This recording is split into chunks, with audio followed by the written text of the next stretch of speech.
안녕하세요. 자, 43회 우리 보험계리사 1차 시험. 그중에 우리 보험관계 법령 있잖아요. 그 법령에 대해서 우리 한번 기출문제를 풀어보겠습니다. 저는 최영호입니다. 자, 이제 가면요. 이 계리사 1차 시험의 법령에서 이 계약법은 보통 20문제가 나오죠. 금년은 어떻게 나왔는가 한번 보자고요. 우선 첫째는 판례 문제가 좀 많이 축소됐어요. 그리고 금년에 굉장히 독특한 특징이 뭐냐면 매년 최신 판례를 내는데 금년은 최신 판례가 없었어요. 이게 조금 독특해요. 거의 판례가 게다가 막 90년대 후반 판례, 90년대 중반 판례가 막 나왔거든요. 아무래도 좀 출제하신 분이 옛날 판례를 선호하시는 분이에요. 나이가 좀 드셨거나 그럴 것 같아요. 그 다음에 생명보험에서의 출제 비중이 꽤 많이 높아졌어요. 그러니까 보통 이 생명보험이 이렇게 7문제까지가 나오지 않았는데 7문제나 나오고 있고요. 그리고 이제 판례까지 치면 사실 이렇게 비중이 하나 더 높다고 할 수도 있어요. 출제 비중 높아졌고 보증보험에서 그리고 해상보험 파트에서의 비중이 매우 낮아졌어요. 해상보험도 아주 중요한데 보증보험도 아예 안 나오고 굉장히 독특한 특징이 뭐냐면 바로 이거예요. 이 보험자 대위, 여러분 이제 공부를 해보신 분들은 알겠지만 굉장히 공부 분량도 많고 내용도 아주 중요하고 이런 보험자 대위가 아예 안 나왔어요. 뿐만 아니라 손해보험의 제가 가장 좋아하는 의무, 또 손해보험의 핵심 의무 중에 하나인데 손해방지 경감 의무 또 안 나왔어요. 보험 위부, 아주 독특한 보험의 그 특징을 알려주는 이 보험 위부, 이것도 아예 안 나왔어요. 이거 말고도 여러 가지 그 기존에 나왔던 빈출 주제가 이번 시험에서는 좀 안 나왔다. 이렇게 보면 돼요. 그래서 우리가 내년 시험을 예측할 수도 있어요. 어떻게 예측할 수 있을까요? 안 나온 부분을 조금 우리가 집중해서 공부를 좀 더 하면 되겠죠. 그리고 아마도 이번에 출제자가 바뀌었는데 또 이렇게 과거 수준의 문제가 많이 나오지는 않을 거예요. 그래서 내년에는 이 최신 판례도 조금 더 봐야 돼요. 그러니까 오히려 찍기가 더 쉬워졌어요. 자, 그러면 이제 우리 한번 문제를 풀어봅시다. 1번이에요. 1번은 자, 갑이 보험금 지급 청구할 수 있는 경우 이렇게 글이 막 되게 길게 나왔는데 내용이 뭐냐? 이 보험금 지급 의무라고요. 그럼 여러분 우리가 보험금 지급 의무는 어떻게 하면 돼요? 네가 해야 내가 하지. 이런 게 보험료 지급 의무예요. 즉 선보험료를 내고, 그죠? 네가 선보험료를 내면 그 다음에 내가 후보험금을 줄게. 이게 우리 보험이라고요. 근데 이 선보험료 내는 거는 일종의 채무 이행이란 말이에요. 그럼 이게 우리가 흔히 말하는 뭐죠? 이게 공부하신 분들 쌍무계약. 쌍무계약이니까 네가 먼저 해, 내가 할게. 그 보험료라고 하는 의무를 다 해야 돼요. 그럼 보면 첫 번째 얘 보험료 냈는데 다 안 냈대. 10만 원 중 9만 원 냈대. 이건 보험료를 세모로 냈죠. 이거 책임 안 집니다. 선보험료를 해야 후 보험금을 주는 거니까. 두 번째, 얘는 보험료 다 냈고, 보험료. 얘도 기본적으로 보험료 다 냈고, 얘도 보험료 다 냈어요. 그러면 사고만 나면 보험금을 주면 돼요.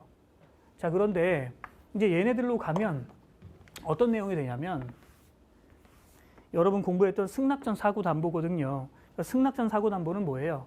청약과 함께 보험료를 냈는데 사고가 난 거예요. 그런데 아직 이 계약이 인수가 안 된 거예요. 즉 사귈지 말지는 아직 결정 안 한 거죠. 그럼 사귈지 말지 결정 안 한 상태에서 혹시 사고가 나면 사귀는 걸로 치자 하는 게 승낙전 사고담보라고요. 그래서 사고 나면 되는데 2번 같은 경우는 얘가 인수 거절이에요. 야, 너 나랑 사귀자 하면서 보험료까지 냈는데 얘가 너랑 사귀기 싫어. 이렇게 했기 때문에 기본적으로 얘는 보험금 지급할 의무가 없어요. 두 번째는 신체 검사가 필요한데 신체 검사를 안 받고 나서 사고가 난 거예요. 그럼 어때요? 승낙전 사고담보에는 청약, 그리고 보험료, 신체 검사, 그리고 청약을 거절할 사유가 없다. 이 네 가지 요건을 만족해야지만 하는 거니까 얘도 신체 검사를 받지 않았으니까 또 안 줘요. 답은 뭐죠? 짜잔, 4번. 색깔이 바뀌어요. 그죠? 자, 이거 지우고 또 가겠습니다. 이 포인트는 보험금 지급 의무 어떻게 발생하느냐 플러스 승낙 전 사고 담보 이런 내용이 돼요. 자, 다음에 두 번째 문제로 갈게요. 두 번째 문제는 약관의 교부 명시 의무예요. 약관의 교부 명시 의무와 관련해서 여러 가지 뭐 기본 내용이 있겠지만 여기서는 설명 의무가 면제되는 경우. 자, 이게 아닌 것은 이렇게 물어봤는데 제가 강의할 때 항상 뭐라고 해요? 약관 교부 명시 의무는 어느 거는 설명하고 어느 건 설명하지 않아야 되냐? 만약에 이렇게 물어보면 돈을 조금이라도 못 받을 것 같은 건 다 설명해라. 이렇게 한다고요. 그럼 대략 공부가 돼요. 근데 이번에는 뭐냐면 다 돈을 못 받을 것 같은 거예요. 다. 딱 봤더니. 그래서 기본적으로 보험료율이 달라진다. 그리고 두 번째는 보험금 못 달라고 할 수가 없다. 보험금 청구권 상실 사유. 세 번째는 뭐 이륜 자동차 하면 이거 알려야 된다. 뭐 이런 거. 안 알리면 보험금 못 받죠. 그 다음에 자동차 양도하면 뭐 양도와 관련한 조항이 있다. 뭐 이런 내용들인데 자, 면제되는 경우가 아닌 것은 했어요. 첫 번째 보세요. 이미 잘 알고 있는 건 어때요? 설명할 필요가 없어요. 알고 있는데 왜 계속 설명해요? 설명할 필요가 없고. 두 번째는 어때요? 보험금 청구권이 상실된다는 거. 이건 제가 강의할 때 늘 중요하다고 하는 거죠. 보험금 청구권 상실은 보험금을 못 받을 것 같은 사실이지만 얘는 너무나도 당연하다. 왜요? 이 조항이 뭐예요? 네가 서류를 위변조하면 보험금 안 줄 거야. 뭐 이런 거란 말이에요. 그러니까 그런 조항은 굳이 설명할 필요가 없어요. 왜? 당연한 거니까. 당연한 거니까. 설명할 필요 없어요. 자, 그러면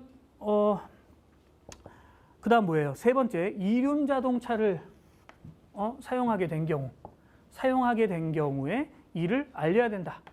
이거 설명해야 돼요? 안 해야 돼요? 이거 안 하면 돈 못 받잖아요. 그죠? 돈 못 받을 것 같은 건 다 설명하라니까요. 설명해야 돼요. 그럼 이제 이런 질문 할 수 있죠. 그래. 우리 베이비 무슨 질문이지? 했더니 질문을 하는 거예요. 뭐라고 하냐면 이륜 자동차 요거 사용했을 때 통지하는 의무는 상법 제652조에 위험에 현저한 변경 증가 통지 의무 아니에요? 그것과 똑같은 건데 판례를 봤더니 이런 내용이 있잖아요. 이 상법과 똑같은 거라도 법령을 부연 설명하는 건 설명 안 해도 되지만 이것을 풀어서 하는 건 설명해야 되잖아요. 그럼 이게 부연 설명한 거 아니에요? 이거 부연 설명한 거 아니에요? 위험에 현저한 변경 증가의 종류를 이륜 자동차로 아예 명시했죠. 이거 상법에 없단 말이에요. 상법에 없는 거는 설명해야 돼요. 이건 뭐예요? 상법에 있는 거거든. 상법에 있는 것을 법령에 있는 것을 부연 되풀이 설명하는 건 설명할 필요가 없죠. 따라서 이거는 법령에 부연 되풀이니까 설명할 필요 없고 이건 늘 강조했던 청구권 상실 사유 설명할 필요 없고 이미 잘 알고 있으니까 설명할 필요 없고 심지어 이것도 우리가 이미 판례로 공부했던 내용이에요. 얘는 너무 잘 알고 있는 내용이고 그래서 공부를 제대로 하시고 했다면 아마 쉽게 허무할 정도로 아마 풀렸을 거예요. 답은 짜잔. 저는 이게 색깔을 바꿀 수가 있습니다. 다음 문제 봅시다. 입증 책임이란 말이에요. 실제 입증 책임은 여러분 어려워요. 쉬운 것 같지만 사실 조금 어려워요. 제가 강의할 때 일부러 이 입증 책임에 대해서는 그냥 간략하게 설명하고 말아요. 책에는 다 있어요. 우리 판례에 있는 거 다 해놨는데 제가 간략하게 설명하면 대부분 한 80%를 맞출 수 있어요. 그런데 이번에 출제자가 한 80%를 넘어가는 걸 묻긴 했어요. 이번에. 여러분 입증 책임 누가 하는 거예요? 얘가 나를 때렸어요. 아니에요. 저는 때리지 않았어요. 이렇게 얘기했을 때 이 주장에 대한 입증을 법관한테 하는 거거든요. 그때 입증 책임은 얘가 나를 때렸어요. 아니에요. 전 때리지 않았어요. 할 때 누가 입증 책임을 지죠? 때렸어요라고 주장하는 사람이 입증 책임을 지는 거예요. 여기서 그래서 주장하는 사람이 입증 책임을 지고요. 두 번째 뭐냐? 주장에서 유리한 사람이 입증 책임을 지는 거예요. 대부분 이렇게 공부하면 한 80%를 맞춰요. 그런데 이번에 출제자가 제가 봤을 때는 작정을 하고 물어보는 거예요. 그런데 이거 우리가 했던 내용입니다. 자, 그러면 이제 한번 입증 책임에 대해서 한번 해보자고요. 첫째, 위험이 변경 증가할 때 통지 의무 위반해서 변경 증가가 사고에 영향을 미치지 않았다. 주장하면 누구한테 유리해요? 계약자한테 유리하죠? 계약자가 바로 청구권자니까 계약자 측한테 유리한 거니까 계약자 측은 청구권자니까 맞아요. 입증 책임이 있어요. 두 번째, 요건 좀 더 넘어가고 세 번째, 상해보험에서 내가 죽긴 죽었는데 혹은 내가 다치긴 다쳤는데 내가 정신이 나갔다. 심신상실. 정신 나가시는 거예요. 웃기지만 우리 판례에서 심신상실을 풀어 해석하면 정신 나가는 거예요. 정신 나갔거나 아니면 내 자유로운 의사결정을 할 수 없는 상태에서 사망의 결과를 초래했다? 그러면 이것도 계약자한테 유리해요. 왜? 이거를 내가 입증하면 내가 돈을 받을 수 있으니까. 세 번째, 상해보험에서 사고가 우연하게 생겼다. 요건 이제 전통적인 내용인데 우리가 열거위험주의에서는 사고 발생 사실도 계약자가 입증하고 그 다음에 손해의 크기까지 계약자가 입증해야 돼요. 그래서 이거 다 계약자가 입증하는 거고 요거는 이제 우리 책에 자세히 설명되어 있긴 한데 여러분 이제 약관의 교부 설명 의무는 누가 입증하는 거냐면 보험자가 입증해요. 그런데 제가 이미 충분히 잘 알고 있는 것 같아서 내가 설명 안 한 거예요. 그것도 보험자가 입증해요. 그럼 여기 있는 건 뭐예요? 내가 충분히 몰랐어 라는 것은 계약자의 입증 책임이 아니라 계약자의 반증 책임이거든요. 이거 되게 어려운 문제예요. 여러분 지금 이 문제는 풀었는데 이건 이제 계약자의 반증 책임인 거예요. 실제 제 생각에 내년 시험을 대비한다 이런 분들 있다면 그냥 웃으면서 넘어가면 돼요. 금년에 나온 거예요. 제일 어려운 게. 따라서 내년은 이런 기초적인 내용으로 충분히 풀 수 있어요. 똑같은 문제는 나올 리가 없을 것이다 하는 것이죠. 답은 자 2번이 됐습니다. 자 다음 고지의무로 가자고요. 고지의무도 뭐 전통적인 그 부분에 대해서는 안 나오고 주로 이제 판례 위주의 그 내용이 나왔는데 이게 사실 좀 문제가 조금 있을 수도 있어요. 그래서 아마 이견이 있을 수 있는데 한번 봅시다. 첫 번째, 생명보험 계약의 피보험자가 직업을 속였는데 이 지급할 보험금은 실제 직업에 따라 가입이 가능하였던 한도 이내로 감축된다라는 약관 조항이 있을 때 이때 고지의무 위반 시에 해지권 행사 요건을 적용하지 않는 취지라면 이것은 무효다. 여러분 이거 흔히 잘 노출되지 않는 판례인데 제가 강의할 때 매번 중요하다고 얘기했던 그 판례예요. 그 판례. 자 이거 얘기하면 되게 긴데 기본적으로 뭐냐면 고지 위반을 했어요. 그죠? 고지 위반하면 우리가 해지할 수 있어요. 그죠? 그리고 어떻게 잘못 배우면 어떻게 배우냐? 고지 의무 위반을 하면 인과관계가 있으면 보험금 안 줄 수도 있어요. 이렇게 공부하는데 실제 제가 맨날 뭐라 그래요? 이거 아니다. 이 법 상법제 655조를 해석하면 위반, 해지, 그리고 면책이다. 즉 면책을 하려면 해지를 조건으로 한다 이거예요. 선해지 후면책이에요. 따라서 이 취지 옳지 않은 것은 옳다. 이거 뭐예요? 해지해야지만 감액할 수 있다. 오케이? 좋은 판례고 뭐 제가 나온다 했던 그런 판례들이죠. 두 번째, 한 건의 보험계약에서 보험금 부정취득 목적, 고지 위반, 사기 행위 이런 거 다 경합을 하면 어떻게 되느냐? 권리 행사는 하고 싶은 사람이 그 중에서 하고 싶은 거 하면 돼요. 그래서 행사할 수 있다. 우리 부정취득 목적이면 계약 당시에 부정취득 목적이면 민법 107조에 의해서 무효, 이건 고지 의무의 해지, 사기에 의한 취소 우리가 선택할 수 있다 이거예요. 3번 고지 의무를 완전히 이행하였더라도 약관의 계약 전 발병 부담보 조항에 의해서 보험금을 안 줄 수도 있다. 계약 전 발병 부담보 조항이 있다면 이거는 고지 의무와 전혀 별개의 얘기니까 안 주는 거예요. 4번 냉동 창고 건물을 화재보험 가입했는데 지금 짓고 있어요. 그럼 나중에 공사를 계속해야 된다는 사실은 고지해야 돼요? 안 해야 돼요? 해야지. 왜냐하면 계약 당시에 이미 뭐예요? 봐요. 이거 계약하고 있어요. 내가 이제 청약을 했단 말이에요. 자, 이렇게 청약을 했는데 얘가 아직 승낙도 안 했는데 청약할 때 막 짓고 있어요. 건물을 짓고 있으면 이 와중에 변하고 있는 사실에 대해서는 반드시 알려야 된다 이거예요. 즉 위험이 계속되고 있기 때문에 고지해야 돼요. 요 4번이 조금 더 해석하면 애매할 수 있는데 일단은 뭐 제가 봤을 때는 99% 맞는 거니까. 그러니까 요거에 대해서 이제 어떻게 해석할 수 있냐면 이거는 이제 고지 의무 조항이 아니라 위험의 현저한 변경 증가 통지 조항이 아니냐. 근데 여기서는 그렇게까지 해석할 필요는 없습니다. 그래서 일단 답은 4번이 되는 겁니다. 짠. 색깔 바뀌었고 5번이에요. 자세히 하려다 보니까 너무 길어진다. 그죠? 그래도 일단 최대한 재밌게 빨리빨리 할게요. 자, 이거는 뭐 사실은 늘 내가 말했던 이것만 봐라 이랬죠. 근이항증 있다. 그러면 답은 뭐다. 이렇게 우리가 이미 공부를 했어요. 그래서 여러분 이거 뭐냐면 판례가 2개 있어요. 보험사고와 관련한 판례. 이 보험사고의 우연성 요것과 관련한 판례가 하나는 근이항증 걸리는 거예요. 그럼 근이항증 걸리면 어떻게 되느냐? 그 다음에 또 하나 뭐냐? 이제 시험에 나오는 거. 양하지 강직이에요. 양하지 마비 혹은 강직. 요 키워드가 나온다. 그러면 딴 거 볼 거 없다. 얘는 유효고 얘는 무효다. 이렇게 제가 강의를 했단 말이에요.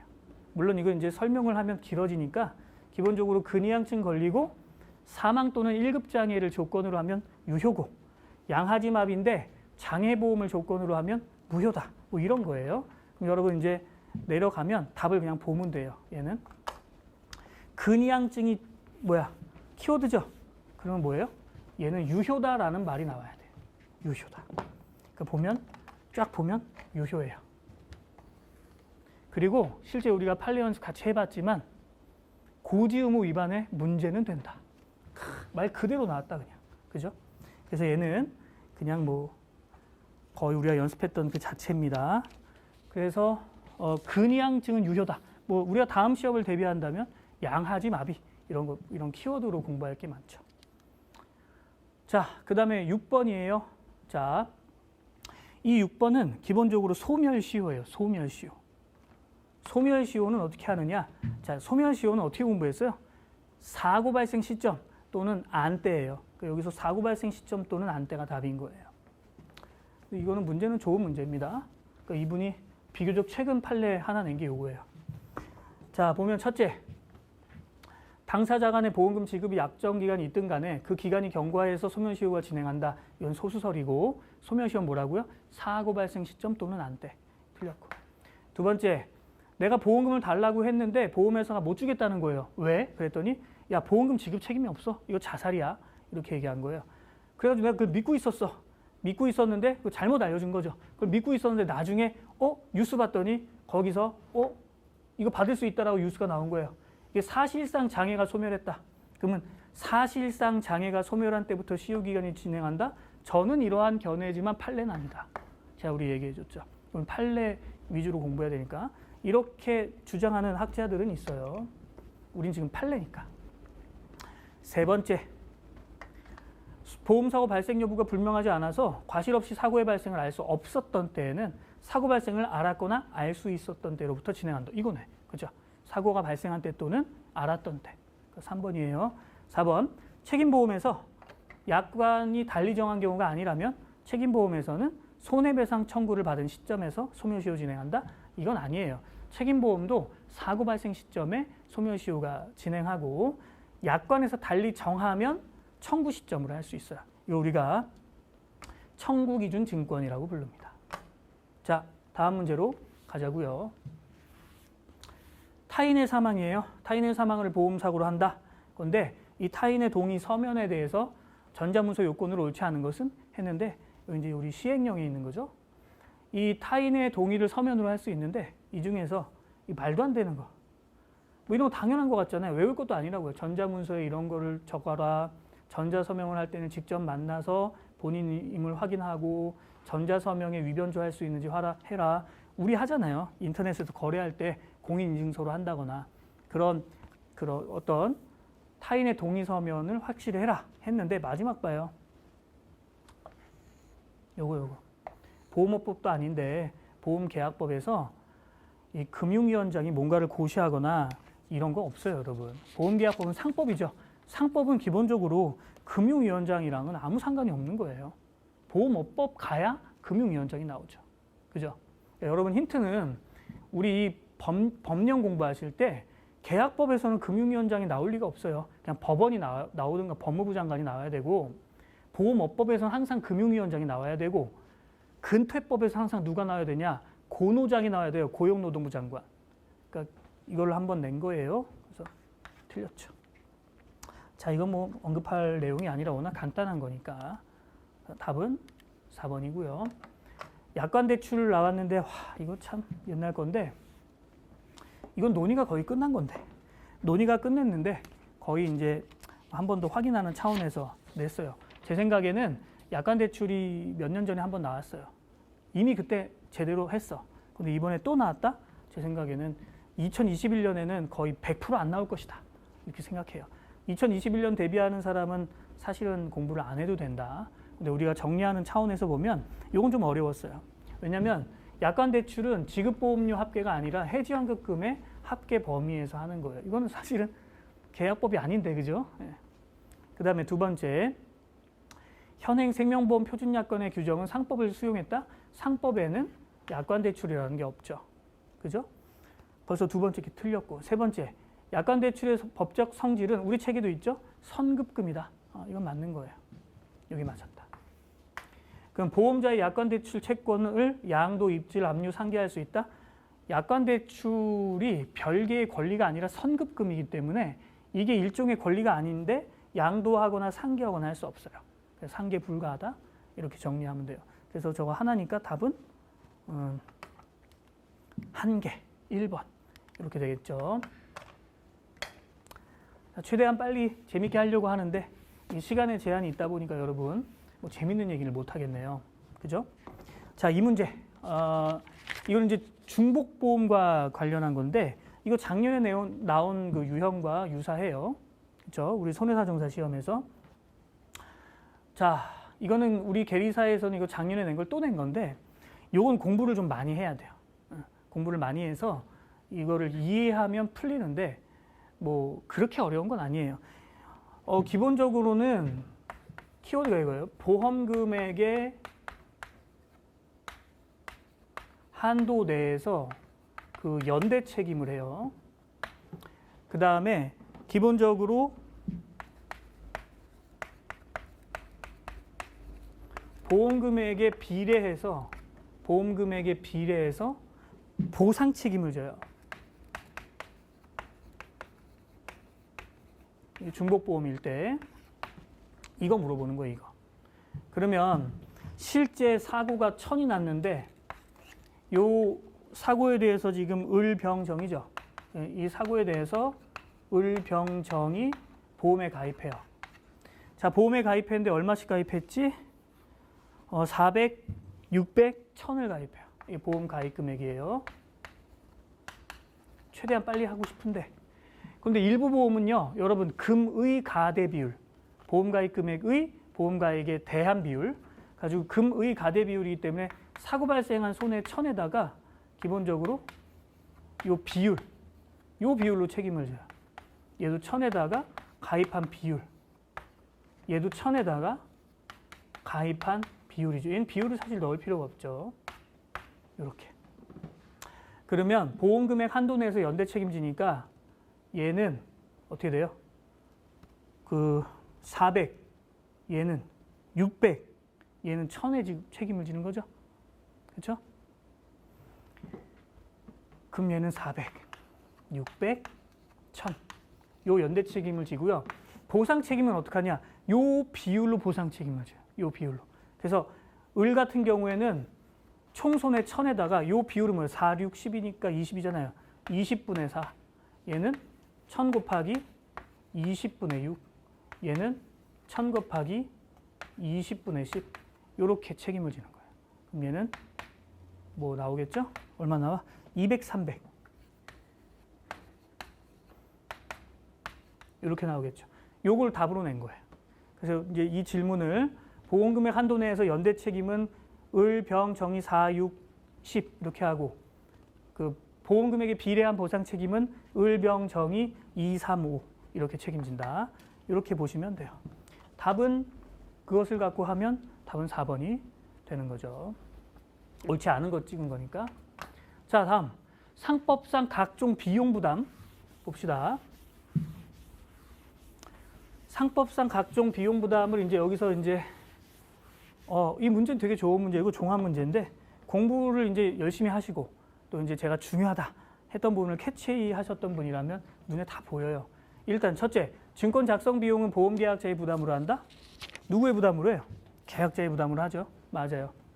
그 다음에 손해방지 경감 비용 어떻게 해요? 보험 금액을 초과하더라도 당연히 보험자가 부담하죠. 자, 요거 제가 중요한 법조문이라고 그랬죠. 해상보험에서는 특별 비용을 이 보험 금액의 한도 내에서 줘요. 이게 아주 중요한 거예요. 앞으로도 나올 수 있는 거예요. 이거. 앞으로 공부하실 분들은 이거 잘 체크하시고 이 조항의 이제 성격을 우리가 이걸 뭐 예를 들어 손방 비용으로 본다 해요. 이상하네. 손방 비용은 초과해도 줘야 되잖아요. 근데 해상보험의 손방 비용은 초과하면 안 준다.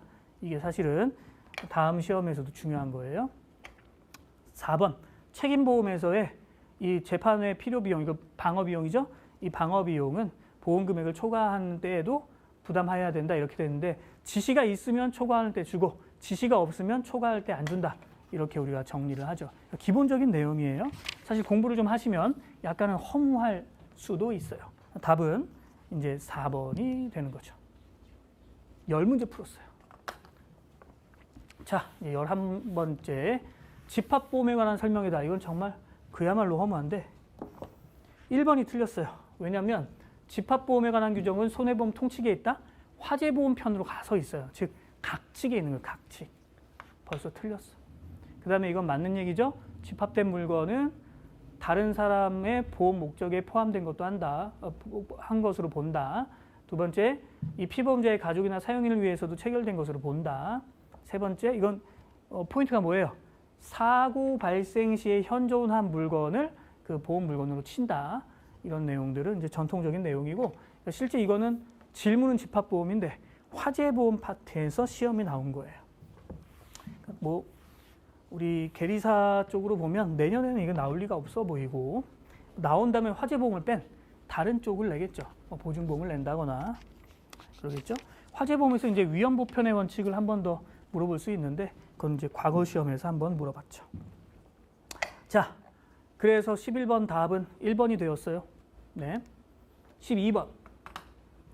해상보험의 면책 사유다. 이렇게 했어요. 해상보험 면책 사유에 대한 설명으로 옳지 않은 것은 했는데 여러분 우리가 강의할 때 최대 선의 원칙이라고 했잖아요. 그죠? 최대 선의 원칙 적용하는 게 아닌 것은 하는 것이고 최대 선의 원칙을 제가 뭐라고 했어요? 이렇게 좀 얘기를 하자면 뭐예요? 약속을 조금이라도 안 지키면 싸대기 맞는 거. 이게 최대 선의 원칙이에요. 얄짤 없다. 이거 항상 기억하라고 했죠. 얄짤이 없다. 따라서 보세요. 정하여진 발항항이 아닌 다른 항에서 출발했다? 안 줘. 도착항이 아닌 다른 항을 향하여 출항했다? 조금이라도 어겼죠. 안 줘. 심지어 있잖아요. 요거.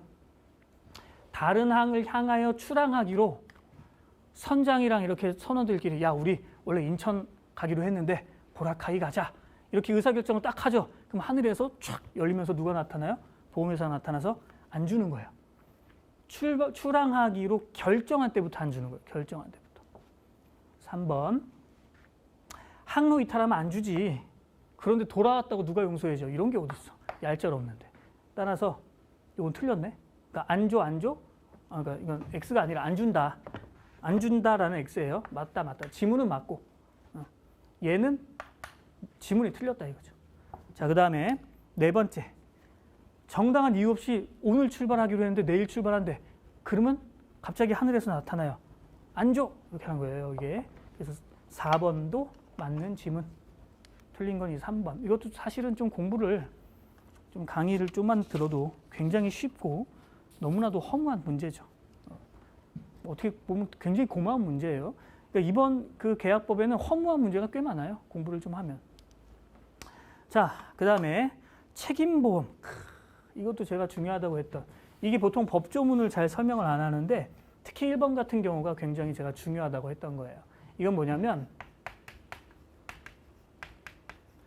선배상 후 보험금 지급 요거거든요. 이 법조문에 이렇게 돼 있는 거예요. 그래서 제가 강의할 때 뭐라 그랬어요? 시험 나오면 이건 법조문이고 실제 판례에서는 다르게 해도 된다라는 판례는 있다. 이렇게 정의했죠. 그죠? 요거 풀 때 어떻게 해야 돼요? 법조문으로 풀어야 돼요? 판례로 풀어야 돼요? 일부러 여기다 판례란 말 안 썼잖아요. 그 이유가 뭐냐면 법조문 그대로 풀란 얘기예요. 요거는. 그래서 여러분 법조문이 있다라는 거 확인을 잘 하면 되고, 뭐 이의제기한다 그러면 뭐 요거 갖고 이의제기할 수 있지만 제가 봤을 때는 조금 힘들다.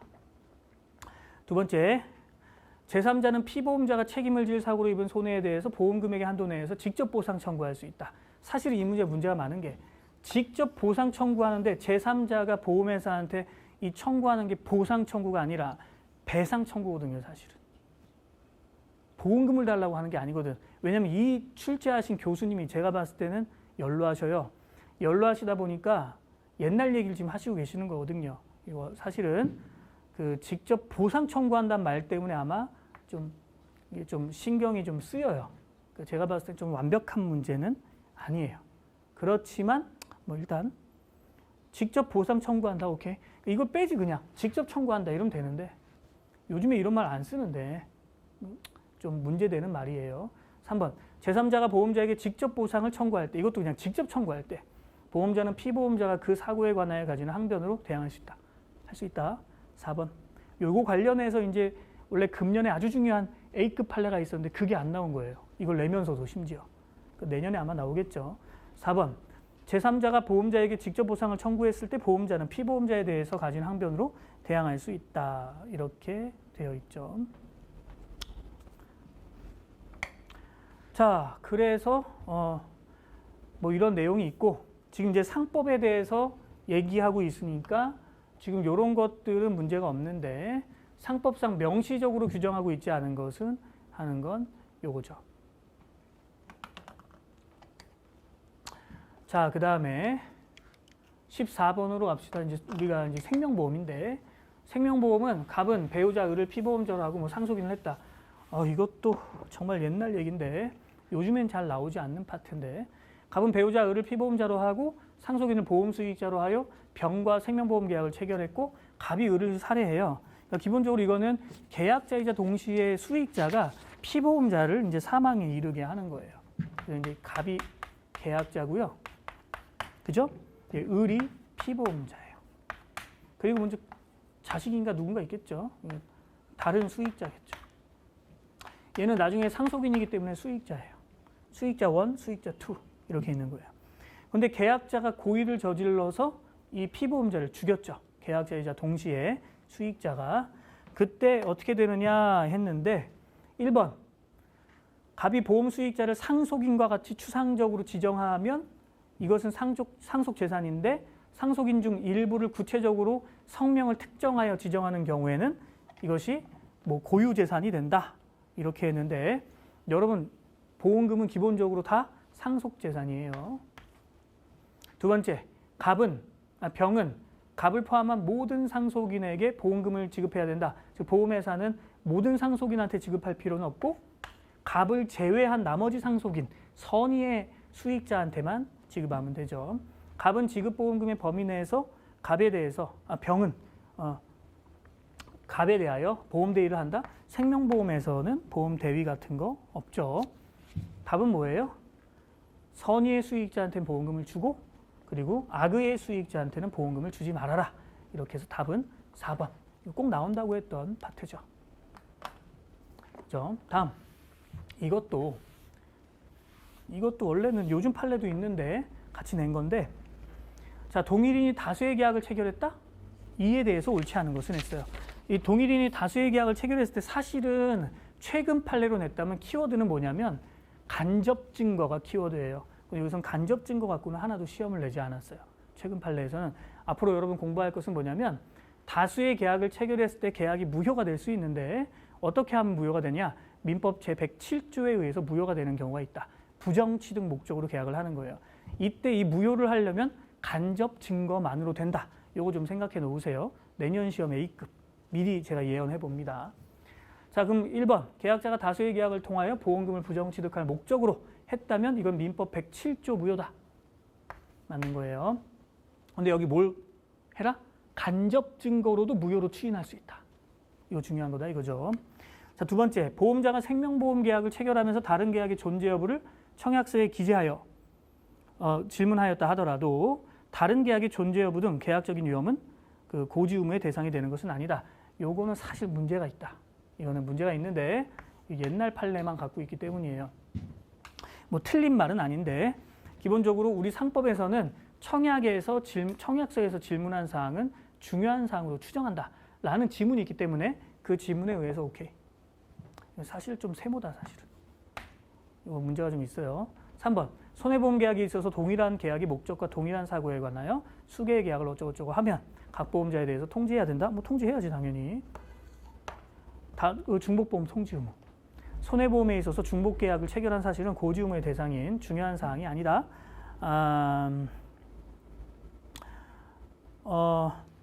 그러면 얘는 맞네. 그죠? 그럼 얘가 X죠. 맞네. 그럼 보시면 고지 의무의 대상이 아니다? 왜냐면 고지 의무의 대상이 아니다 하면 고지 의무의 대상이 된다. 왜? 법에 의해서는 중요한 사항으로 추정한다 하니까. 답을 내가 이게 X네. 맞죠? 문제가 있다. 이게 X죠? 이게 X네요. 맞네요. 4번도 좀 그렇다. 요거는 사실 4번은 옛날 판례를 보면 조금 문제가 있어요. 이게 15번은 좀 약간 애매해요. 근데 어쨌든 여러분 그거 판례 알죠? 객관식 시험 우리 판례예요. 무슨 판례냐? 객관식 시험은 4개 중에 가장 많이 틀린 거 찍는 것이다. 이거 그 판례 알죠? 요거죠. 다음 문제로 가겠습니다. 16번. 자, 보험사고 우연성에 관한 설명이다. 옳은 것은 해놓고 생명보험 판례를 쭉 들고 있는 거예요. 지금 보험사고의 우연성을 주는 게 이제 생명보험에서 뭡니까? 상해보험이란 말이에요.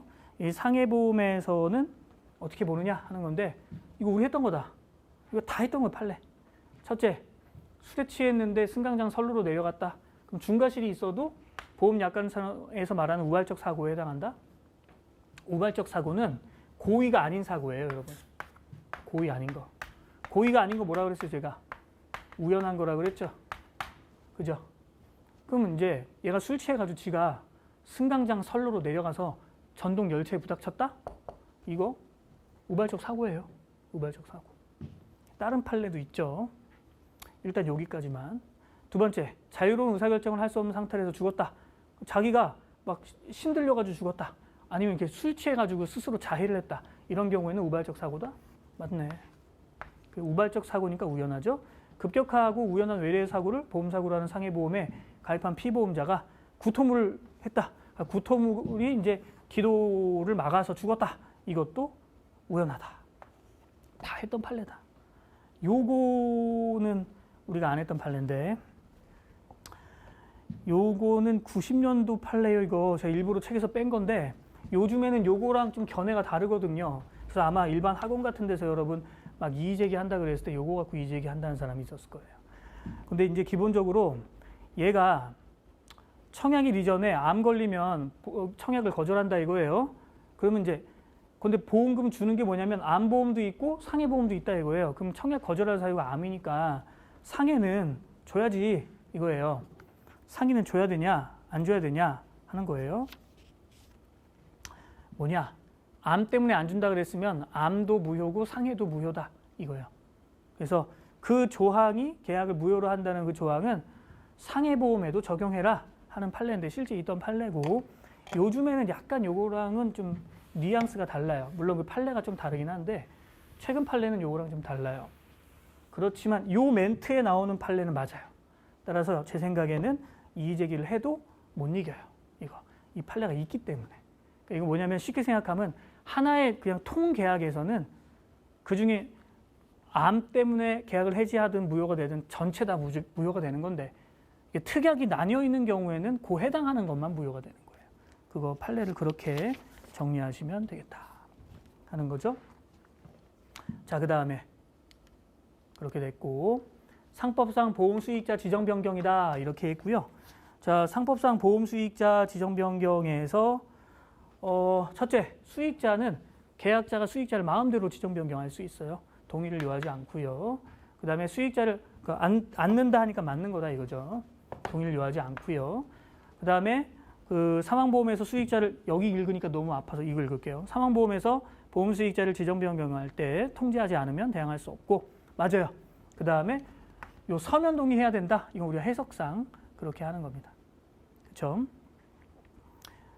그 다음에 해석과 그러니까 뭐 이렇게 수익자를 변경할 땐 당연히 타인의 생명보험의 피보험자의 서면 동의를 또 해야 돼요, 여러분. 맞고. 3번 계약자가 수익자를 지정하고 변경권을 행사하지 않은 채 사망하면 특별한 약정이 없는 한 보험 수익자의 권리는 확장된다. 이거 다 맞는 거예요.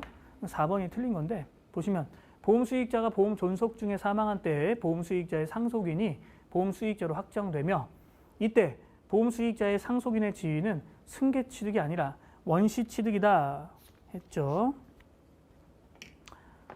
그렇죠? 원시. 이거 근데 보험 수익자가 존속 중에 죽어요. 그죠? 그럼 어떻게 해요? 보험 수익자의 상속인이 수익자로 확정된다? 존속 중에 죽으면 여러분 수익자의 상속인이 확정되는 게 아니에요. 죽으면 그때 계약자가 수익자를 지정 변경할 수 있어요. 다시. 그러니까 이게 말이 틀린 거예요. 뒤에 건 볼 것도 없고. 그래서 4번이 틀렸습니다. 그 다음에 단체 생명보험에 관한 설명이다. 옳지 않은 것은 했습니다. 자, 단체 생명보험은 구성원의 전부 일부를 피보험자로 한다. 맞고요. 2번, 계약자가 회사일 경우 보험증권은 회사에 대해서만 교부하고 회사는 수익자가 될 수 없다. 회사는 수익자가 될 수 없다고 우리가 헌재까지 가가지고 얘기한 적이 있어요. 근데 어떻게 됐어요? 회사도 수익자가 될 수 있다. 이거예요. 그래서 틀린 거예요. 회사도 수익자가 돼요. 그러면 내 직원이 죽었는데 돈을 누가 받는 거예요? 대표이사가 받을 수 있다 이거예요. 심각하죠. 그래서 우리 상법에 뭐가 있어요? 이런 경우에는 그 서면 동의를 따로 받아야 하는 경우에 대해서 얘기하고 있죠. 자, 그거는 이제 법조문에 있으니까 3번 구성원이 단체를 퇴사하면 보험료를 계속 납입하더라도 이제 근로자가 아니니까 피보험자가 아니죠. 4번 규약이 갖춰 있지 않으면 서면 동의를 갖춰야 된다. 왜? 규약이 없으면 단체 보험이 아니니까. 그렇죠? 답은 2번. 자, 이제 19번이에요. 최대한 빨리 하려고 했는데 여러분들한테 많은 거를 좀 얘기하려고 하다 보니까 이렇게 됐습니다. 좀 웃긴 얘기를 해야 되는데 심지어 이게 지금 생방송이래요. 그래서 웃긴 얘기도 못하겠어. 재보험에 관한 설명이다. 자, 1번 원보험 계약과 재보험은 독립된 별개의 계약이다. 맞죠? 네, 우리가 늘 공부하는 것이고 2번 책임보험 규정은 그 성질에 반하지 않는 범위 내에서 재보험 계약이 준용한다. 맞아요. 이게 법조문 바뀐 거예요. 그냥 준용하는 게 아니라 성질에 반하지 아니하는 범위 내에서. 2011년에. 3번 재보험자가 원보험자에게 재보험금을 지급하면 그 금액의 범위 내에서 대위권이 이전한다. 이전한다라는 말이 사실상 좀 그렇긴 한데 오케이. 뭐 큰 문제는 없습니다. 그러니까 약간 이번 시험은 출제자가 조금 좀 이상한 용어를 좀 써요. 4번 보험자 대위에 의하여 취득한 제3자에 대한 권리는 재보험자가 이를 직접 자기 명의로 권리를 행사하며 이를 통하여 회수한 금액은 원보험자가 비율에 따라 교부하는 방식으로 이루어진다. 여러분 재보험자가 직접 나서지 않는다. 이게 우리 상법상 거의 유일한 이게 뭐냐면 상관습이에요. 상관습. 그래서 여러분 그 보험 계약법 공부할 때 유일하게 나오는 상관습이고 원보험자가 하는 걸 내가 따라한다. 이런 상관습을 뭐라고 하죠? 운명 추종의 원칙. Follow the fortune 이렇게 하는 거죠. 그 조항이에요. 됐죠? 와, 이제 보험계약법이 끝난다. 자, 계약의 해지. 보험계약에 대한 해지에 대한 설명으로 옳은 것은 한 30분 안에 끝내려고 했는데 1번 계약 당사자는 보험사고가 발생하기 전에는 언제든지 계약을 해지할 수 있다? 옳은 것은 맞는 것 같다. 그죠? 틀렸어요. 왜냐? 계약 당사자가 아니라 온리 보험 계약자만 해지할 수 있어요. 그래서 제가 강의할 때 뭐라 그래요? 내가 청약을 해요. 제가 승낙하죠. 여러분 클럽에서 누가 청약할 때 함부로 승낙하면 안 된다. 왜? 승낙하고 나면 어지간하면 내가 이 계약을 해지할 수가 없기 때문이에요. 그런데 청약한 사람은 어때? 마음대로 해지할 수 있어요. 이게 되게 재밌는 거예요. 가불이 바뀐다니까요. 남녀가 사귀고 나서. 그래서 제가 늘 하는 얘기죠. 자, 두 번째. 보험자가 보험계약자 등의 고지의무 위반을 이유로 계약을 해지하면 보험사고가 발생한 후에는 계약을 해지할 수 없다. 사고 발생 후에도 해지할 수 있다. 상법 조문에 있는 거죠. 3번. 사고 발생으로 보험자가 보험금액을 지급했을 때도 보험금액이 감액되지 않으면 보험계약을 해지할 수 있다? 오케이. 맞는 지문. 답은 3번이죠. 4번. 보험기간 중에 사고 발생의 위험이 현저하게 변경 증가된 사실을 계약자가 지체 없이 통지했다. 그럼 해지할 수 없다? 제가 얘기했던 거죠. 상법 제652조는 통지를 하든 통지를 안 하든 이거 해지할 수 있다. 남녀가 사귀었는데 사귀는 조건이 뭐였냐면 네가 직업이 선생님이니까 사귄 거예요. 근데 사귀고 나서 내가 선생님이 아니라 다른 직업이 됐어. 그럼 여러분 그거 뭐 여자친구나 남자친구한테 얘기하는 거예요. 야, 내가 직업이 바뀌었다, 야. 이렇게 얘기해요. 그럼 여러분 이게 뭐예요? 상법제 652조에 위험의 현저한 변경 증가 통지를 했다 이거예요. 그런데 원래 우리 사귈 때 뭐가 조건이었어요? 선생님이어야 사귀기로 했잖아요. 사귀기로. 그럼 직업 바뀌면 통지를 하든 말든 헤어질 수 있죠. 자, 이게 그런 내용이 된다. 그러면 자, 우리 보험계약법 교재로 충분히 대비가 가능해요. 교재에서 나오거나 강의에서 나오는 얘기로 다 커버가 됩니다. 기본을 다지는 다회독을 좀 할 필요가 있는 게 여러분 요게 좀 늘 출제자가 바뀌니까 이렇게 성격이 달라지니까 여러분들이 아무래도 좀 열심히 해야겠죠. 그래서 다회독하면 좋겠고 제가 하고 싶은 말은 뭐냐면 목표 점수에 따라서 저 이제 시성비라고 부르기도 하는데 시간 대비 효율성이 있어야 된다 이거예요. 세상에 어려운 공부라고 해도 시간을 투여하면 당연히 그만큼 올 거 아니에요. 근데 기본적으로 이 보험계약법을 너무 오래 공부할 필요는 없다. 그래서 여러분들 제 생각인데 목표 점수가 있으면 충분히 한다. 예를 들어 12개 맞겠다? 14개 맞겠다 생각하면 돼요. 아니면 내가 20개 맞겠다. 이런 건 목표로 세우면 안 되지. 미친 사람이고 2차 공부해야지 2차 공부. 미쳤어. 이런 거 세우면 안 돼. 아예 처음부터 제 생각에는 12개 맞겠다라고 공부하면 그냥 기본 강의만 듣고 책만 잘 봐도 여러분 충분히 돼요. 충분히. 무조건 돼. 그러면 이제 좀 너무 불안하다. 한 14개? 이렇게 해도 공부를 너무 많이 할 필요는 없다 이거예요. 그래서 여러분 공부할 때 어차피 객관식은 60점 넘으면 붙으니까 제 생각에는 계약법은 한 12개만 목표하면 아주 재밌게 공부할 수 있어요. 그런데 만약에 한 20개 목표로 하면 재미없게 공부해야 되지. 그죠? 재미있게 조금 공부하는 게 포인트예요. 제 생각에는. 이제 나중에 더 공부하려면 금년에 나와야 되는데 안 나온 거, 금년 판례 이런 거 안 나온 거 이런 거 좀 정리하면 더 좋겠죠. 그죠? 자, 그럼 우리 한번 했어요. 30분 안에 끊으려고 그랬는데 못 끊었어. 그죠? 그러면 다음 주제로 넘어갑시다. 다음 주제는 바로 보험업법입니다. 자, 이 보험업법은 우리 시험에서 몇 문제 나오죠? 15문제가 나와요. 이 15문제 보험업법은 특징 바로 들어가 볼까요? 특징. 이번 시험에 아주 독특한 특징이 원래는 그 보험업법에서는 시행 규칙까지도 막 나오거든요. 그런데 이번 시험은 이 시행령을 거의 안 냈다. 이거 시행령을 안 냈다. 되게 독특하다. 두 번째, 우리가 막 외워야 되는 단순함기 같은 게 있어요. 거의 포기하는 거. 그거 안 냈다. 그러니까 어떻게 보면 쉬웠다 이거예요, 지금. 세 번째, 법령 바뀐 게 꽤 많거든요. 그것도 안 냈다. 이번 시험이 되게 독특해요. 그 다음에 보통 모집 문제를 한두 문제는 더 내야 되는데 그것도 안 냈다. 그리고 제가 예상했던 대로 드디어 벌칙에 대해서 구체적으로 묻기 시작했다. 그러면 내년은 반드시 금년보다 어려울 것이다 라는 게 제 생각이에요. 자, 어떡하나, 그죠? 내년에 어려워지고 금년은 그냥 평년 수준이었다. 보통 이렇게 보면 될 것 같아요. 자, 이건 너무 쉬운 문제거든.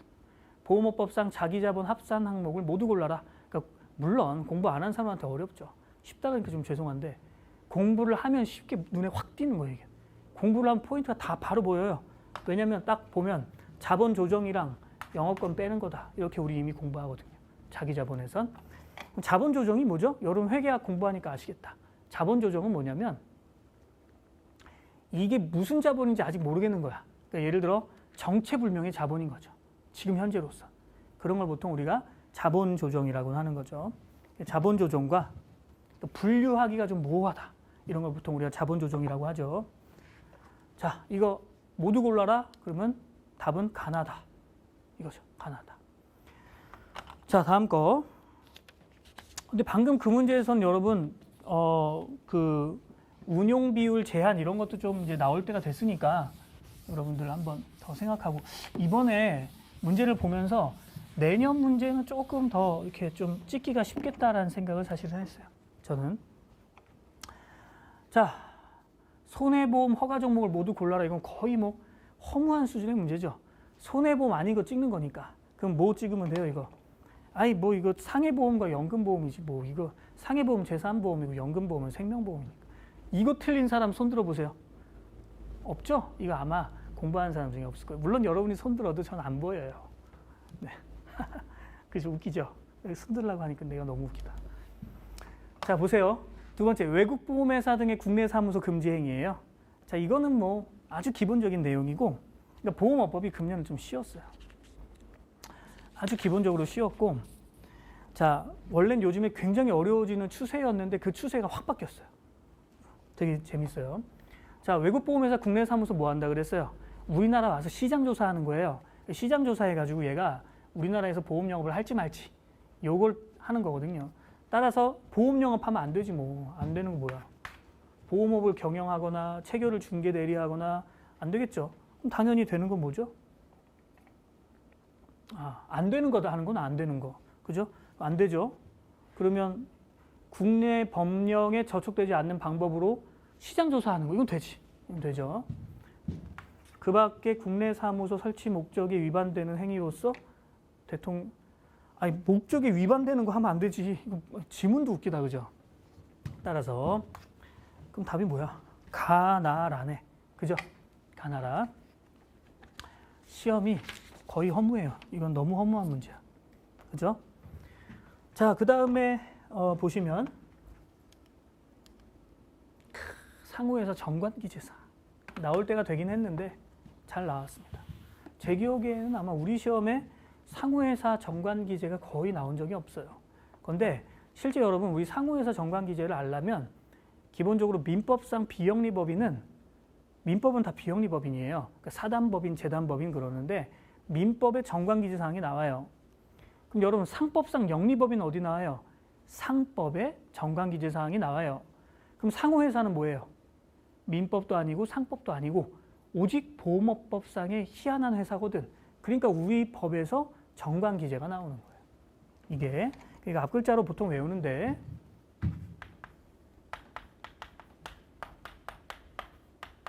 근데 이거 외워봤자 뭐하겠어. 제 생각에는 2021년에 또 나오긴 힘들어요.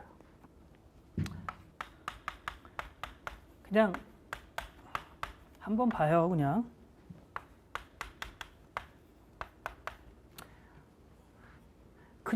아무 의미 없어요.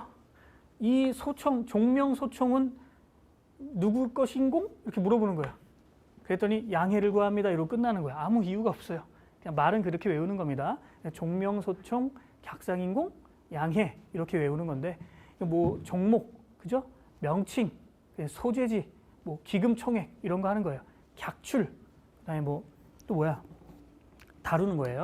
뭐 기금 상각부터 해서 잉여금, 뭐 공고의 방법 이런 거 다루는 건데 자 그게 아닌 것은 이렇게 물어봤고 제 생각엔 금년 나온 걸로 끝. 내년에는 뭐 또 나올 일은 없겠다 이거고 실제 회사의 설립 연월일은 정관에 적는 게 아니라 등기할 때나 하는 거고 그죠? 그 다음에 뭐야 발기인 성명, 주민등록번호, 주소 이런 것도 기본적으로 등기할 때나 하겠죠 뭐. 그렇죠? 그런 거는 정관기재. 정관은 뭐냐? 회사의 규칙이라고요. 회사의 규칙에 발기인 이름 집어넣고 성립 연월일 집어넣고 그럴 게 없잖아요. 그죠? 등기할 때나 그런 거를 뭐 이렇게 집어넣는 거죠. 어쨌든 나올 때가 됐고요. 뭐 독특하게 이번 시험에 상호회사 2개가 나왔는데 요거 상호회사 입사 청약서 나왔는데 내가 나온다 했던 게 딱 나와버렸어요. 그래서 답은 뭐냐면 입사 청약서는 발기인이 아닌 자가 하려면 이부를 해야 된다 맞고 발기인은 정관의 인증 연월일과 인증을 한 공증인의 이름을 포함해서 작성하고 비치한다 뭐 다 맞는 얘기인데 이거 시험에 나왔다고 하는 거죠. 제가 뭐라 그랬어요? 이게 포인트라 그랬지. 상호회사 성립 전에 입사 청약서에서는 뭐다? 민법 그 뭐예요?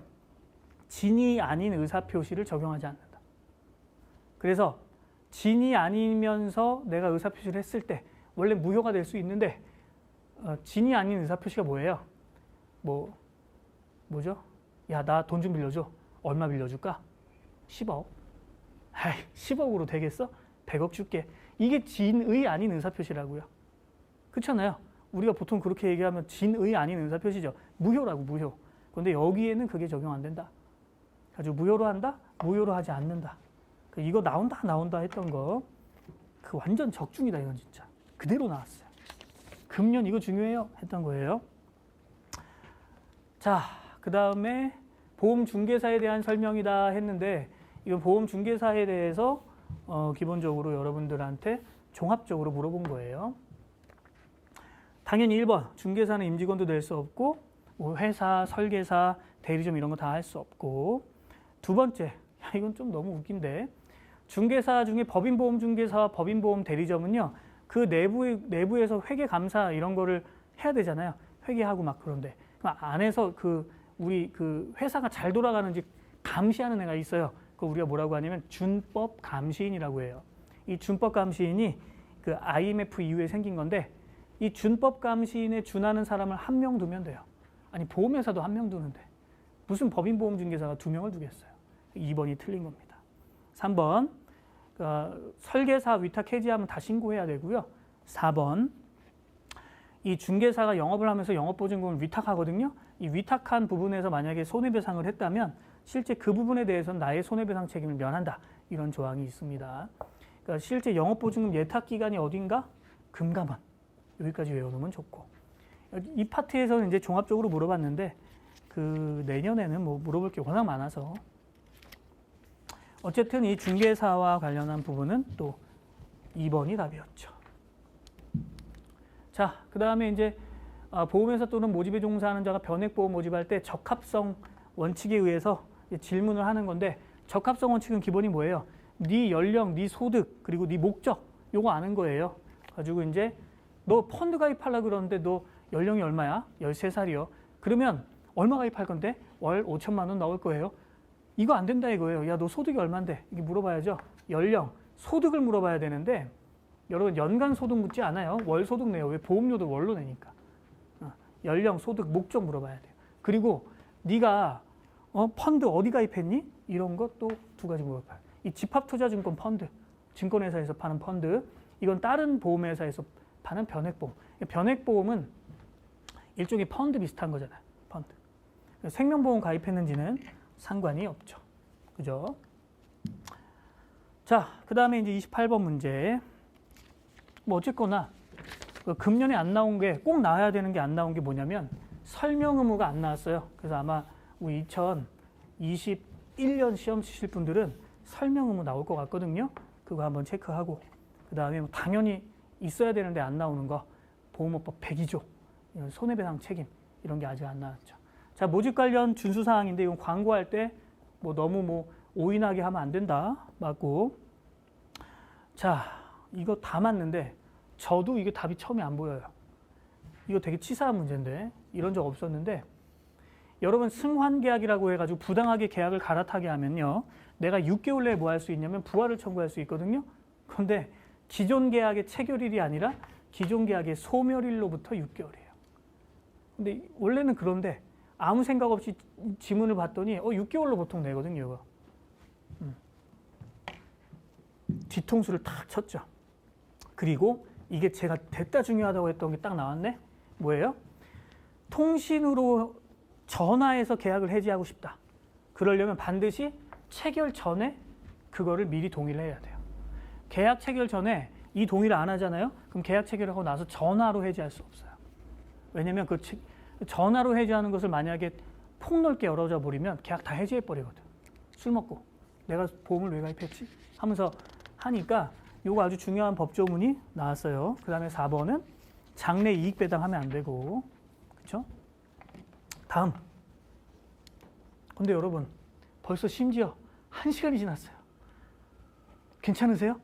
저는 괜찮은데 지루할까 봐 웃긴 얘기라도 하고 싶은데.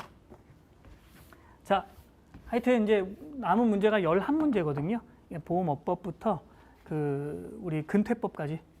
그렇다고 또 너무 막 그냥 넘어갈 수는 없으니까 최대한 빨리 해드릴게요. 자, 첫 번째, 의결권 있는 주식 교차할 수 없다. 맞다. 그죠? 자산 운용할 때 의결권 있는 주식을 서로 교차 보유하면 너 주주총회 할 때 뭐예요? 재벌가 아들들이 다 쭈루룩 가서 거기서 주총하고 지들끼리 다 해먹는다 이거예요. 그럼 안 되죠. 두 번째, 이거 너무 웃긴 문제인 게 이건 굉장히 허무하다 인간적으로. 보험회사는 신용 공유하면 7일 내에 공정거래위원회한테 알려라? 아니 우리 시험에서 갑자기 공정거래위원회가 왜 나와요? 이거는 인간적으로 틀리면 안 된다 인간적으로. 공정거래위원회 나오는 거는 상호협정밖에 없다고요. 그죠? 자, 3번 보험회사는 신용공유계약을 체결할 때 재산증가 어쩌고저쩌고 금리 인하 요구할 수 있다? 비교적 최근에 개정된 거. 그 다음에 네 번째 자산 운용할 때 이거 외워야 되는 거죠. 안유수공 원칙으로 해라. 그 다음에 선량한 관리자의 주의 의무로 자산을 잘 운용해라. 자, 그래서 답은 이거 충격이다 진짜. 공정거래위원회. 역사적인 문제예요. 제가 봤을 때. 답을 그냥 주는 문제죠. 자, 이거는 자회사를 소유할 수 있는데 요거는 사람 참 고민됐던 문제인데 여러분 자회사를 소유할 때 원래는 이제 기본적으로 승인을 받아야 돼요. 근데 승인 없이 신고만 해도 되는 게 있어. 근데 일단 승인을 해야 되는 건 뭐냐면 만약에 보험회사가 은행이나 뭐 이런 금융기관을 밑에다 자회사로 두는 경우, 그 다음에 이제 두 번째는 신용정보업을 하는 경우, 그죠? 세 번째는 유지, 해지, 부활 업무 하는 경우, 네 번째는 대통령령으로 정하는 경우인데 이 대통령령으로 정하는 경우가 뭐냐면 외국에서 사업할 때 기업의 후생복지 상담 같은 거 할 때 후생복지 그 외에 인정하는 업무 이렇게 되는데 요거 제외하고는 기본적으로 신고로서 승인에 가름할 수 있어요. 그래서 여러분 기본적으로 보험 수리, 손해사정 이건 제가 늘 말했던 거 아니에요. 그다음에 이거 손해사정이나 생명보험에서 하는 조사 업무나 똑같다 그랬죠? 그럼 보험 수리, 손해사정은 기본적으로 뭐 할 수 있다? 자회사 할 수 있다. 그죠? 보험 대리는 할 수 있다. 이렇게 되는 거죠. 문제는 뭐냐면 나다마바인데 나다마바하고 요게 좀 고민인데 보험계약을 체결하고 하는 업무는 본사에서 해야지. 이런 거 원래 없는 거예요. 대상. 그렇죠? 나다마바 이렇게 되어 있는 겁니다. 자, 그 다음에 재무건전성 기준을 지켜야겠죠. 이 재무건전성 기준에 대한 설명. 재무건전성은 부채를 건전하게 갖고 있어라. 자본을 적정하게 갖고 있어라. 그러니까 부채를 건전하게 갖고 있어라. 이거 뭐예요? 대손충당금을 잘 설정해라. 보수적으로. 그죠? 자본을 적정하게 갖고 있어라. 이거 뭐예요? 네가 혹시 IMF 같은 사태가 터질 수 있으니까 자본을 충분히 갖고 있어라. 이런 게 이제 재무건전성 관련한 규제가 되는 거죠. 근데 이것도 진짜 인간도 너무 허무하다. 대손충당금 갖고 있어라. 그죠? 기준을 충족해라. 이런 위험자산 소유 제한을 할 수 있다. 뭐 틀린 말 하나 없는데 이거 공부 좀만 하면 다 보여요. 이게 지급 여력 기준에는 미상각 신계약비와 영업권은 제외한다. 근데 봐요. 미상각 신계약비가 들어가 있죠. 공부 조금만 해도 이건 눈에 보이거든요. 아니면 강의를 조금만 들어도 너무 중요한 거기 때문에 이건 허무하게 답이 4번이에요. 미상각 신계약비는 포함되면 안 돼요. 뭐를 제외한다? 미상각 신계약비와 영업권을 제외한다. 이렇게 하는 거예요. 됐죠? 자, 기초서류. 여러분들 계리사 되면 기초서류 해요. 그죠? 내가 우리 와이프한테 계리사를 공부하라고 했어. 그쵸? 그래서 우리 와이프가 계리사를 공부했거든. 그럼 기초서류 관련한 일을 하는 거예요. 그런데 자, 보시면 기초서류에서 포인트는 뭐냐면 기초서류에는 뭐가 들어가냐면 보험약관이 들어가 있는 거예요. 그렇죠? 그럼 보험약관을 상품을 만들어서 팔 때 보험약관, 사업방법서, 책임준비금, 산출계산서 이런 거를 기초서류라고 하는데 여러분 이 기초 서류는 미리 신고합니까? 아니면 나중에 신고합니까? 보험회사가 금융위원회한테? 여러분 금융위원회한테 원래는 미리 신고해요. 근데 미리란 말은 안 해놨어. 원래 법에서는 미리 신고하는데. 그런데 미리 신고하는 건 어떤 것만 미리 신고하냐면 법령의 재개정에 따라서 영향을 미치게 되는 경우에는 미리 신고하는 거예요. 아니면 방카슈랑스로 판다거나 이런 경우에는 미리 신고해요. 그럼 나머지는 그냥 내가 상품 만들었어. 그럼 미리 신고해요? 그건 아니에요. 나중에 그냥 보고하면 되죠. 이 미리 신고하는 걸 외우는 게 포인트란 말이에요. 그렇죠? 그럼 옳은 것은 이게 좀 문제가 좀 애매해요. 미리 신고한다. 신고하는 건 맞으니까 오케이. 두 번째, 보험회사는 계약자 보호를 위해서 금융위원회한테 신고해야 돼. 이것도 마찬가지예요. 법령을 재개정하거나 계약자 보호를 위해서 필요하거나 아니면 방카슈랑스로 팔거나 이런 미리 신고해야 돼요. 그 외에는 나중에 신고해도 되고. 자, 금융위원회는 계약자 보호를 위해 필요하다고 인정하면 회사에 대해서 기초서류에 관한 자료 제출 요구할 수 있다. 틀린 말 하나도 없다. 그렇죠? 그죠? 여러분 계약법이랑 보험업법 공부할 때 포인트 뭐냐? 그 계약법은 말 하나하나 다 봐야 되지만 보험업법은 대충 봐서 맞으면 맞는 거야. 포인트 단어만 잘 알고 있으면 돼요. 금융위원회는 보험회사가 기초서류를 제출할 때 보험료 및 책임준비금 산출 방법서에 대해서 금감원 아니에요. 이거 제가 늘 중요하다고 했던 거. 보험개발원 또는 독립계리업자. 특히 뭐가 중요하다고 그랬어요? 독립계리업자 검증 거치게 하는 거. 우리 먹거리 아니에요. 그죠? 그래서 요게 법이 바뀐 거거든요. 비교적 최근에. 그래서 금감원의 검증이 아니라 책임준비금 산출은 실제 보험개발원 그리고 누구예요? 독립계리업자. 독립계리업자. 네. 자, 그러면 이제 또 다음 거. 너무 많이 써가지고 너무 흐려. 그죠? 자, 보험업법상 선임계리사의 의무다 했어요. 자, 선임계리사. 여러분 선임계리사 좋잖아요. 그죠? 여러분 나중에 계리사 돼서 꼭 선임계리사 하세요. 흔히 말하면 뭐냐? 왕계리사야. 왕계리사. 그 회사의 계리사 중에 왕인 거예요. 그죠? 그럼 선임계리사는 대략 어느 정도 지위에 우리 법에 두고 있냐면 최소 부장급이에요. 그리고 이사회에 가서 의견을 막 제출할 수 있기 때문에 자기 의견을 말할 수 있어요. 이사회에 가서. 따라서 거의 준이사급이 선임계리사가 돼요. 나중에 꼭 선임계리사 요건 막 10년 하고 이런 거 있어요. 내년에는 여러분 또 법이 바뀌거든요.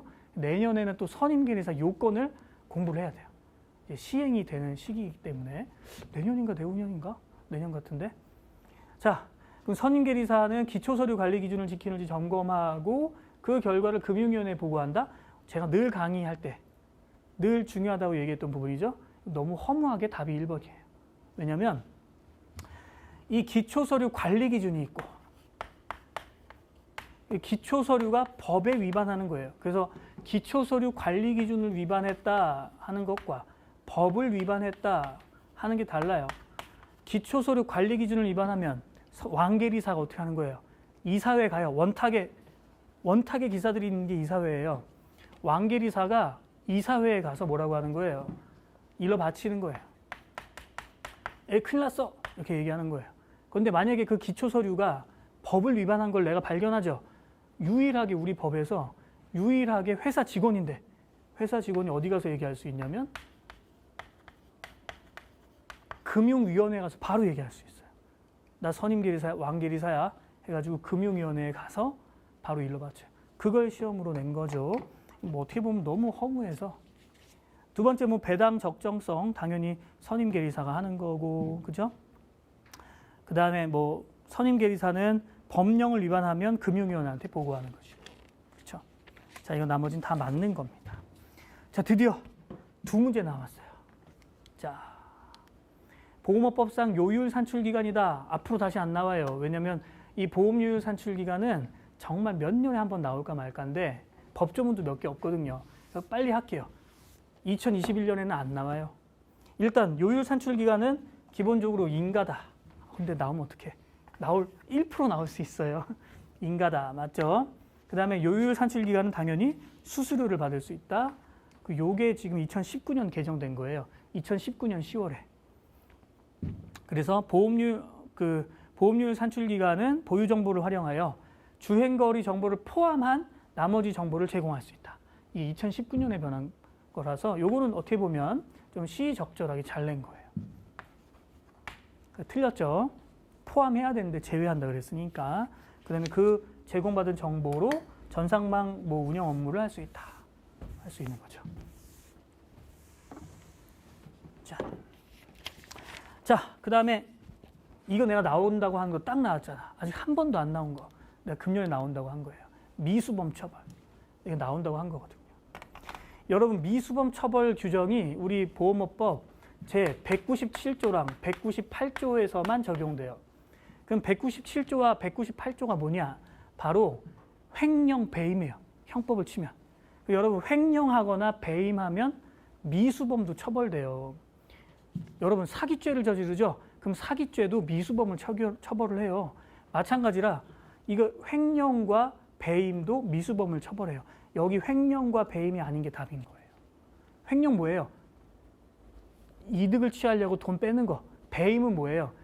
내가 그 위임받은 업무에 그 책임이 있는데 그 업무를 제대로 안 하는 거예요. 그거 아닌 거 봐요. 이익. 그렇죠? 이익이네. 기본적으로. 그렇죠? 다 이익이네. 그다음에 또 이익. 위임하거나 아니면 하는 건데 자, 여기 볼게요. 대주주가 회사의 이익에 반하여 개인의 이익을 위하여 부당하게 압력을 행사하여 외부에 공개되지 않은 자료 제공을 원하는 행위다. 이렇게 했는데 이거는 내가 내 위치에서 어떤 이익을 취하려고 하는 게 아니거든요. 그래서 기본적으로 이 197조, 198조는 얘기가 좀 긴데 강의가 길어요. 이건 뭐냐면 거의 이사에 준하는 사람한테 적용해요. 특히 이건 앞으로 나올 수 있는 게 답은 이제 1번인데 대주주가 또 틀렸고 이거 대주주도 그렇고 실제 이 횡령 배임과 관련한 것은 아니기 때문에 1번이 답인데 실제 이사에 준하는 사람이 이런 걸 하면 미수범도 처벌하는데 우리 시험에서 중요한 게 뭐냐? 계리사 손해사정사도 여기 적용돼요. 그게 포인트예요. 내년에는 제 생각에는 이제 아마도 어렵게 나올 거예요. 내년 교재는 토픽별로 잘 구분을 해놨으니까요. 교재대로 공부하시면 돼요. 이거 어떻게 뭐랄까요? 보험업법은 이렇게 연계된 학문이 아니에요. 그냥 하나하나 내가 할 수 있는 것만 잘하면 돼요. 고득점 목표로 잘 하시면 돼요. 제 생각에는 보험업법에서 보통 12개는 맞아줘야 시험에 합격할 가능성이 높죠. 그러니까 대략 한 80점 정도를 목표로 하면 돼요. 어디서? 업법에서. 15개 중에 12개.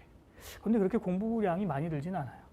2020년에 출제되지 않은 부분 그냥 간단하게 한번 설명하면 크로스오버, 외국 보험회사 체결하는 거, 허가 요건 중에 자본금 요건, 고객 응대, 직원에 대한 거, 보험 안내 자료에 대한 것도 안 나왔고, 설명 의무, 자산 운용 비율, 그다음에 정관 변경 관련한 거, 그다음에 요율 산출 안 나왔어요.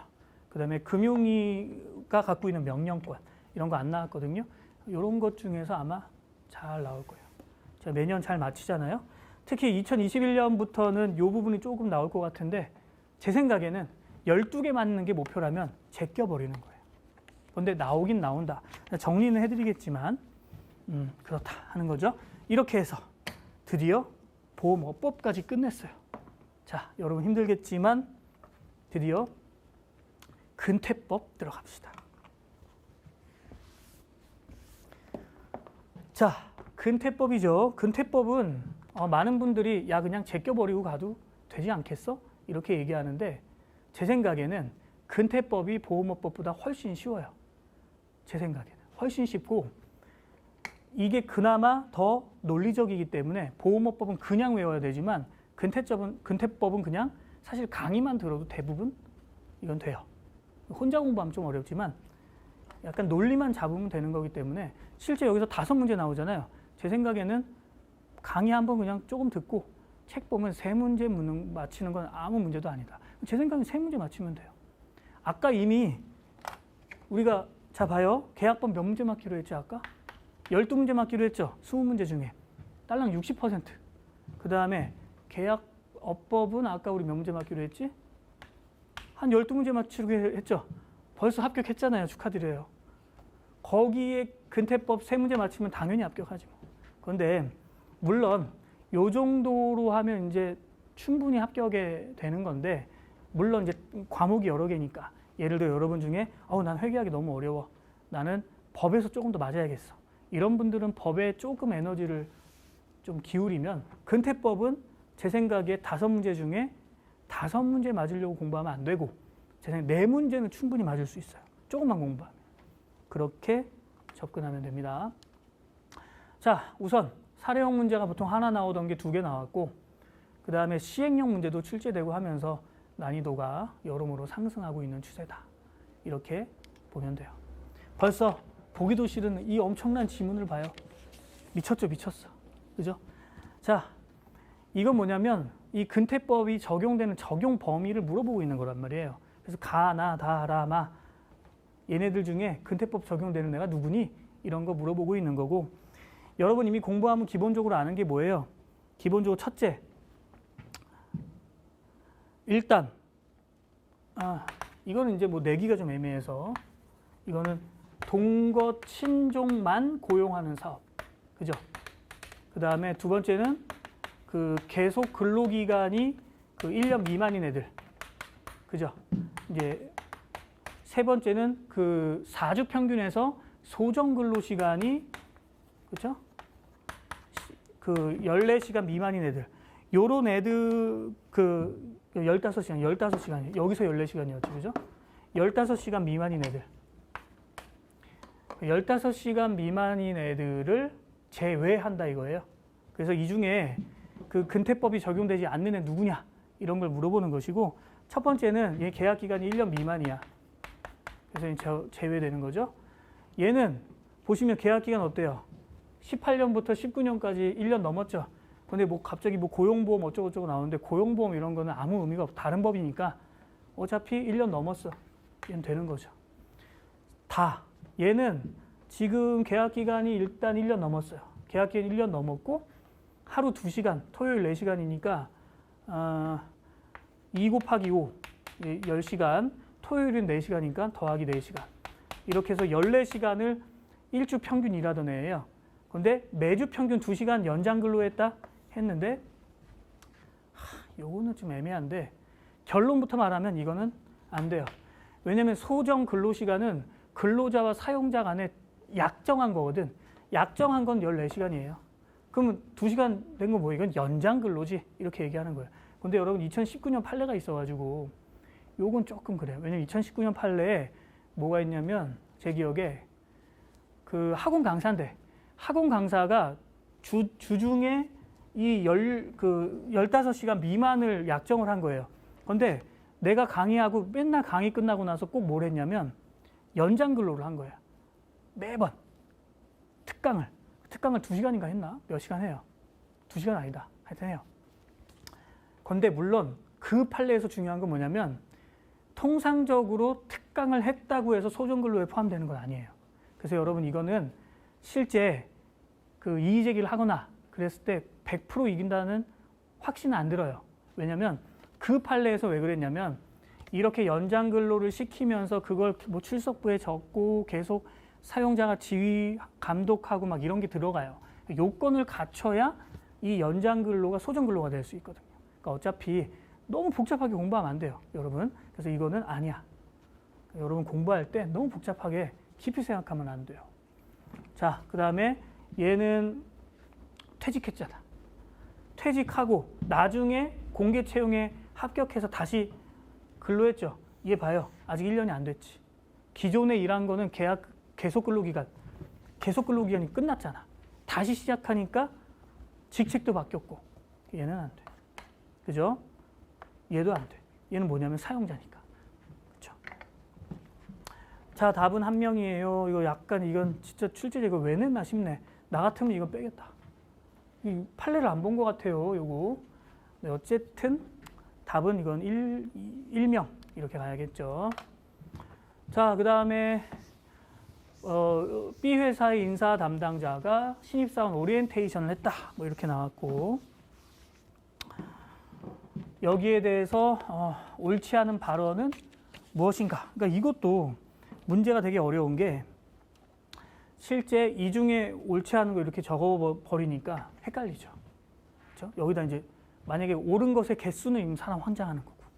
자, 그럼 보면 사용자는 하나의 사업장이 확정 급여형 연금과 확정 기여형 연금 제도 중 하나만 할 수 있다. 이랬는데 이 말 되게 애매한 것이, 자 보세요.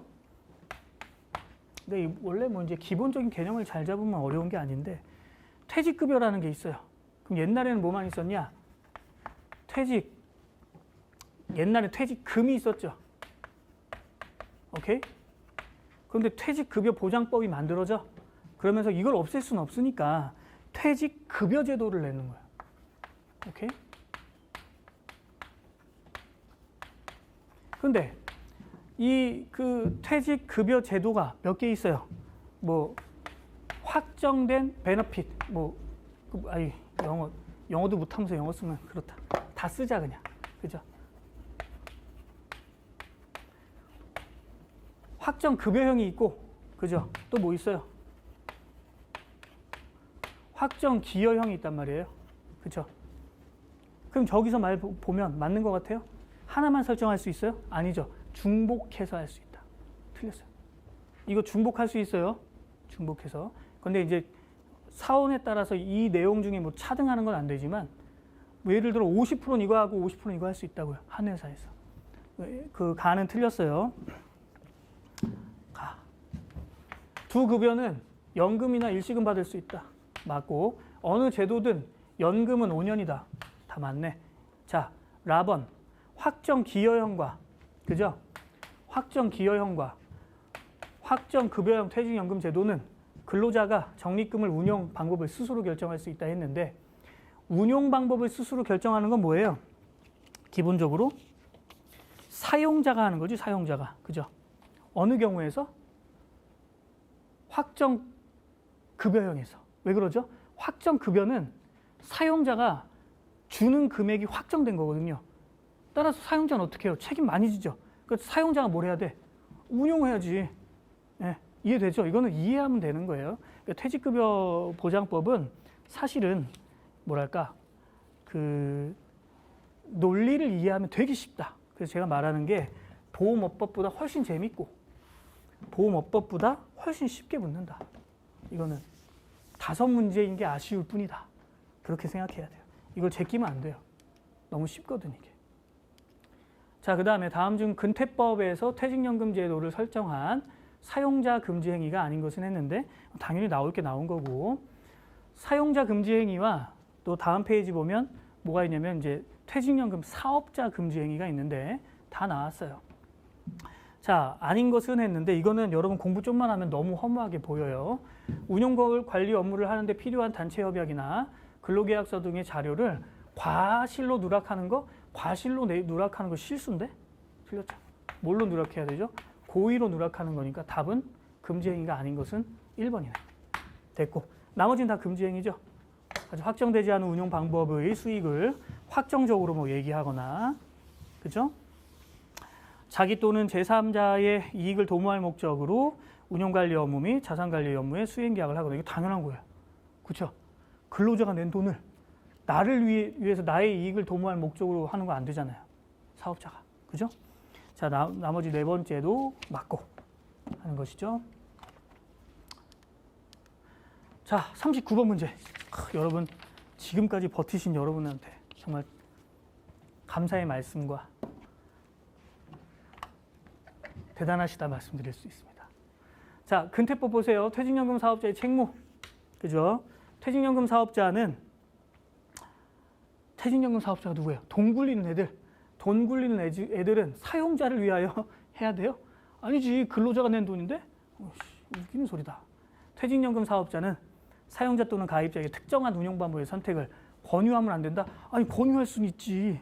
강요하면 안 되지. 법에서는 이거는 진짜 다 공부해보면 여러분 다 보여요. 다 보여. 이거 되게 허무한 문제.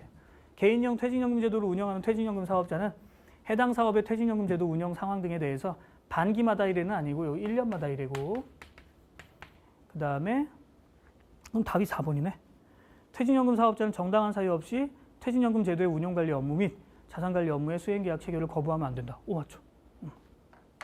이거는 이제 A 회사가 우리 퇴직연금 좀 네가 좀 운영해줘 그러면 갑질하지 말라는 거예요.